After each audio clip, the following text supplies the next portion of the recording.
everyone. My name is Ashley Early, and I am here with Alex Pennington, and you are listening to the Aspiring Writers United podcast, where we talk about writing advice, editing tips, and coaching for publishing success.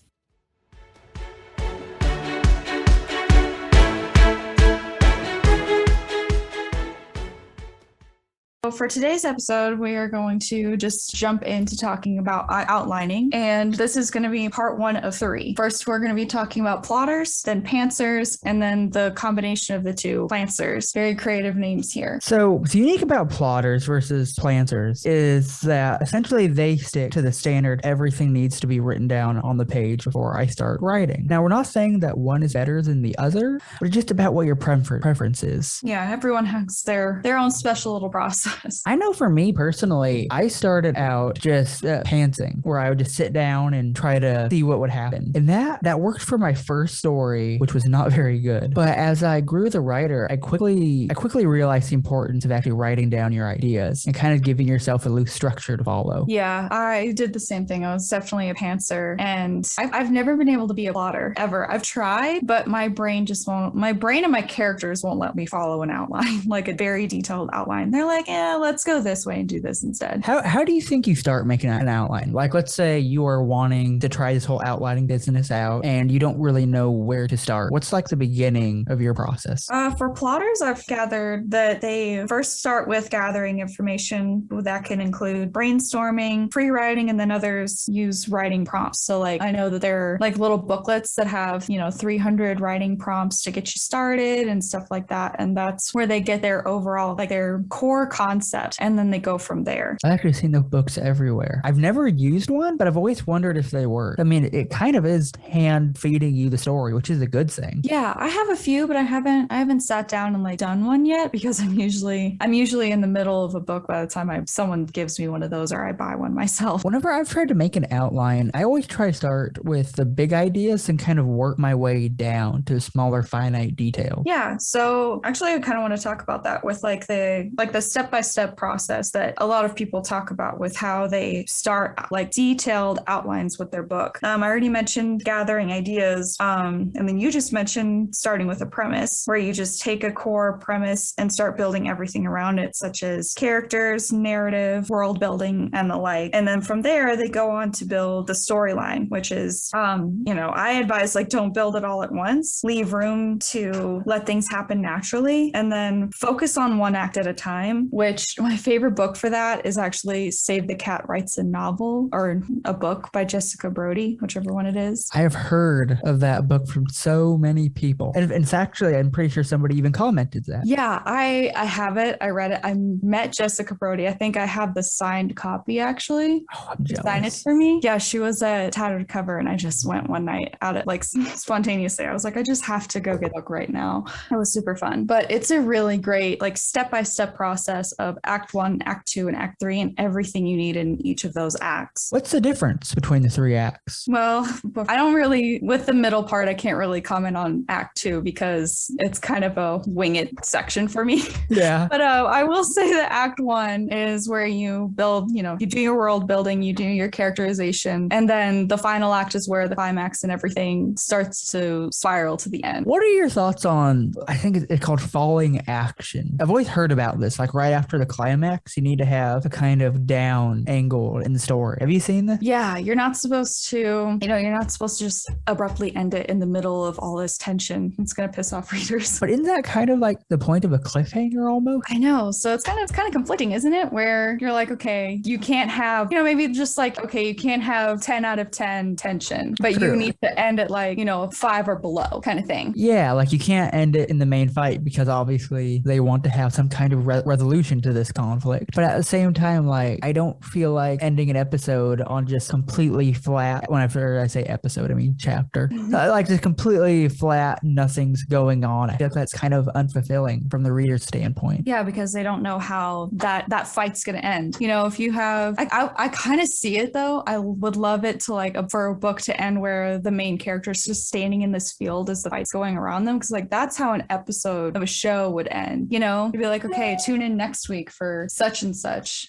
You know? I always compare, and I don't know if you're supposed to do this, but I always compare the writing of a chapter to like the writing of an episode of television. Mm-hmm. And when you look at like the elemental points that they're using, it's basically the same. In fact, the television people usually do it better. Yeah. And I don't know why they do the same things that we do, but they don't have the same rules for ending a chapter, you know, because I do the same thing where I'm like, okay, episode 1 is chapter 1. So I've actually tried to like analyze it and figure out, okay, what are they doing? And what I've kind of broken it down into is that it's all about keeping the watcher hooked in television. That's why like before every commercial break, you get a cliffhanger. Yeah. It's about like making sure that the watcher wants to come back. And I think this is something that a lot of authors can learn from, because one of the biggest complaints about people reading a book is that there's nothing happening here. Why should I turn the next page? Yeah. And I feel like that's a good thing to think about while you're outlining. Because if you're a plotter that does detailed outlines, then you could go ahead and take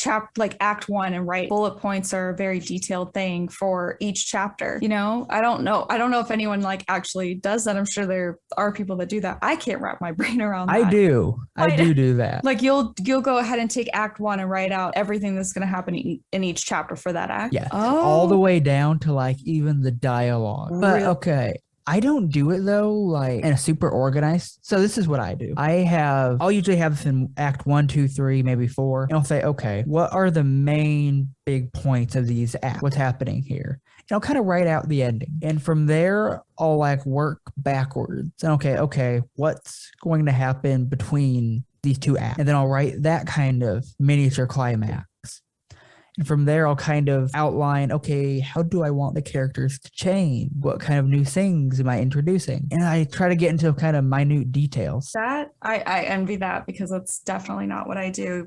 Maybe you're more of a plotter than you realize then. Because I am. I'm pretty hardcore. Now, I will say in the following episode, we're going to talk about being how did you pronounce it? a pantser. No, the one after that. The one that. Oh, a plantser. That's A the last plantser. one. So, 'Cause I do a little bit of both, but I'm also a pretty hardcore outliner. That is so interesting. I've never been able to follow an outline like that. Like I'll do chapter by chapter, and sometimes I'll write a little bit of dialogue. Sometimes there are lines that go with, I want this character to do this specific thing in this chapter, and I'll do lines and dialogue around that, but I don't plan the entire first act. What I like is that there's no structure almost. Like I don't have to have a beautiful writing during my outline. I don't have to even have it really be legible. I can just say, oh, this person does this. Or if there's like a fight scene, I'll say, oh, they fight. It's because you're not trying to really outline like those super small details, but you're just trying to tell yourself the story, what's happening, what's going on here. And just by giving yourself a direction to write in, it takes a lot of the pressure off your shoulders. Yeah, I feel like a lot of people wouldn't know how to read any of my notes, like for revision me notes. either. No one would have any idea what is going, because I'll like connect things to like specific characters and stuff, and it's just the writing is just illegible. 2, I abbreviate a lot of things, so it's like it can fit on a sticky note. A tip I have for people is that if you find that you're doing cliffhangers well, a cliffhanger just having something eventful happen at the end of your chapter, but whenever you get to the next chapter, you're not really sure what to do, move it back and begin your chapter in the beginning of action. Don't like have your chapter start out with nothing going on, but instead like place it right in the middle of a conflict. So like say, okay, I have a slow build up and conflict at the end of the chapter. Maybe just move the dial back and say, okay, end of the chapter, we get into the conflict. Say it's like a big battle. Then beginning of the chapter, we end that battle. And so you're kind of just carrying that momentum. And by doing this in every chapter, you're giving yourself a beginning and an ending. And that's like half the battle. Yeah. I kind of think about the ending of chapters as like moving the line a little bit. So say that you're writing this chapter and you're like, okay, initially I want the line to end here. By the time you get to that end, you kind of want to move the line farther away from the main character. So then they have a reason to keep going and a reason for the reader to keep wanting to read it. Something I've really found useful is creating names for your chapters. And I know this has kind of fallen out of style, and especially YA recently for some reason. I don't know what's going on, but like nobody likes to name their chapter, this chapter 1, 2. But by actually saying, okay, I have to name this chapter. What is so important that happened here that I can name it after this. And if I can't figure out a name, then I really have to ask myself, is this chapter even necessary for the book if nothing important happened here? And I found myself deleting a lot of chapters when I started to do this. That's a really good idea. But you're right, it definitely has fallen out of style, and I kind of miss that. But now when I see it, I used to love it when I was younger to see the chapter titles, and now that I'm older and it's fallen out of style, when I do see it, I gloss over it. I don't really. I'll sometimes look at the index and just read some of the chapter titles. I'm like, oh, this is where the book gets really good. Oh. I see this connected to the title of the book somehow. Yeah, I will look at the index if there is one, but a lot of them don't even include that. They don't even, well, I mean, if it's a numbers title system, it's like, why even include an index? It's just not that important anymore. Yeah, it's kind of sad. The Stephanie Meyer ages are over.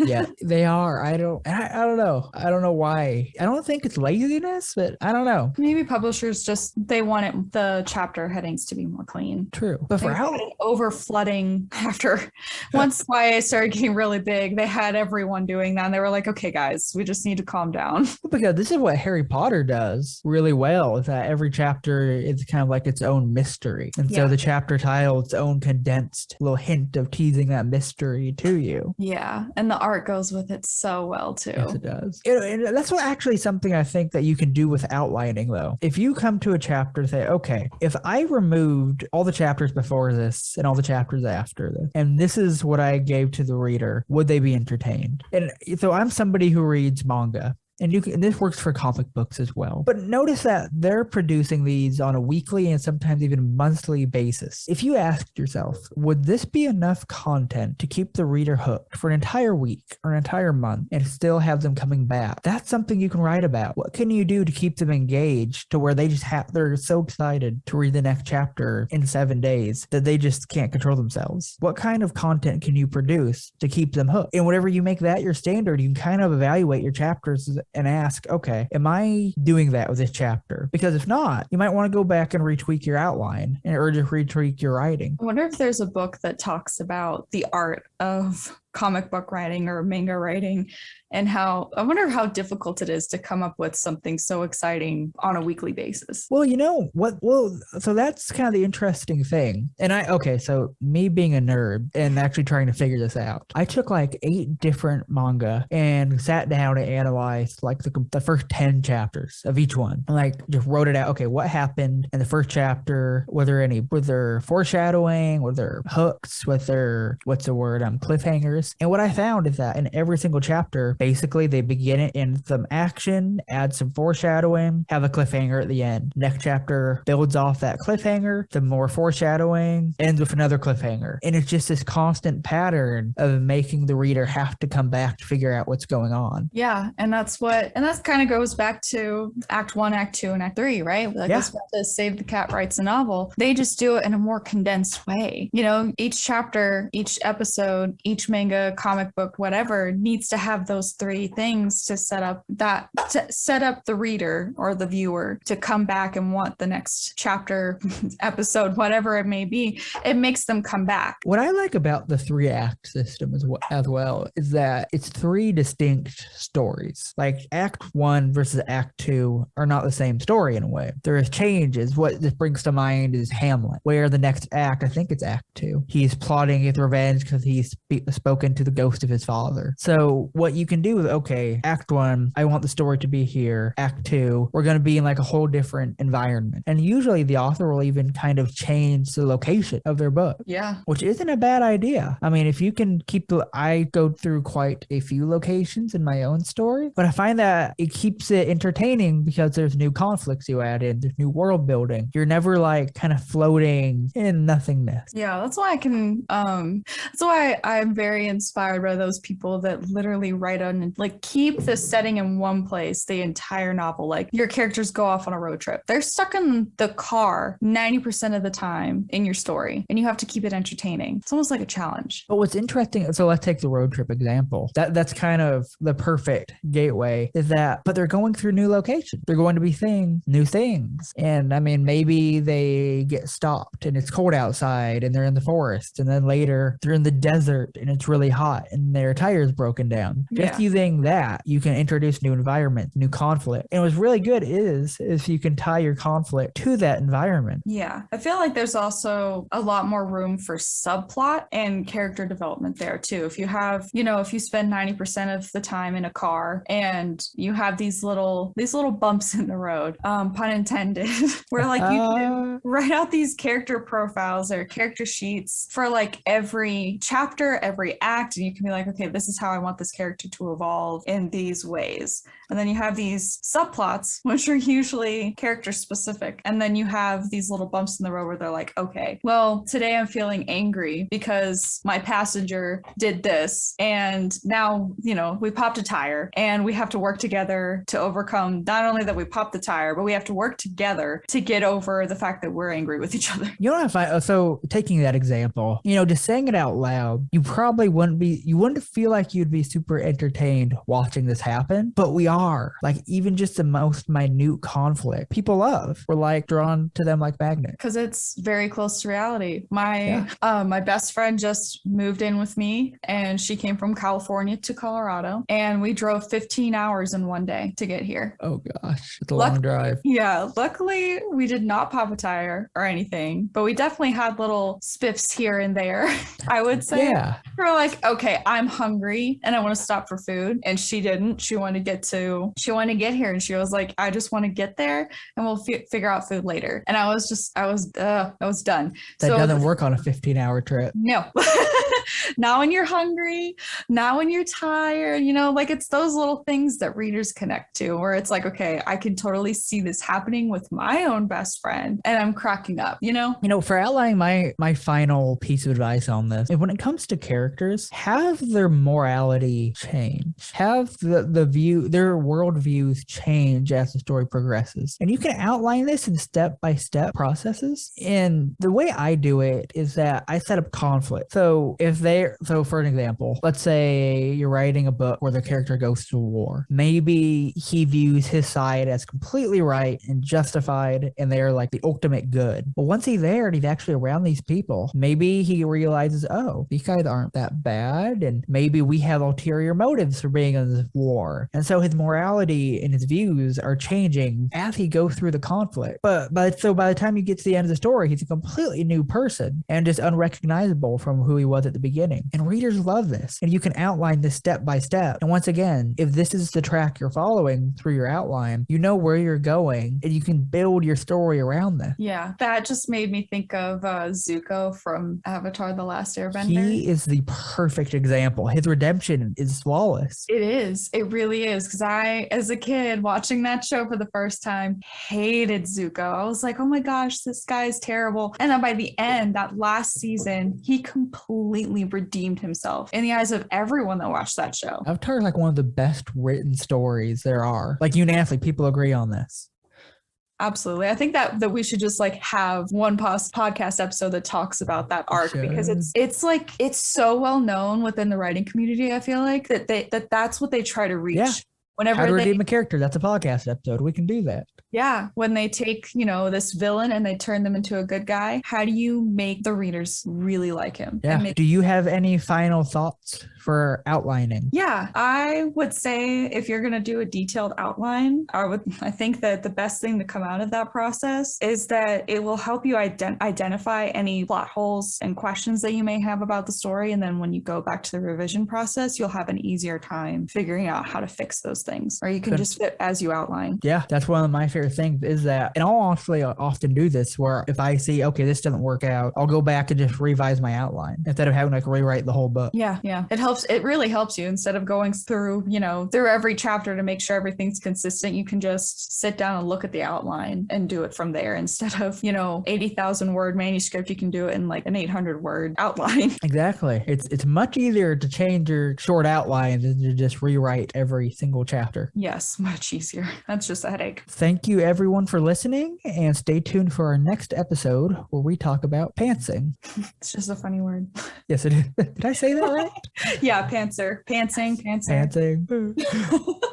Look forward to it coming soon. See you guys next time.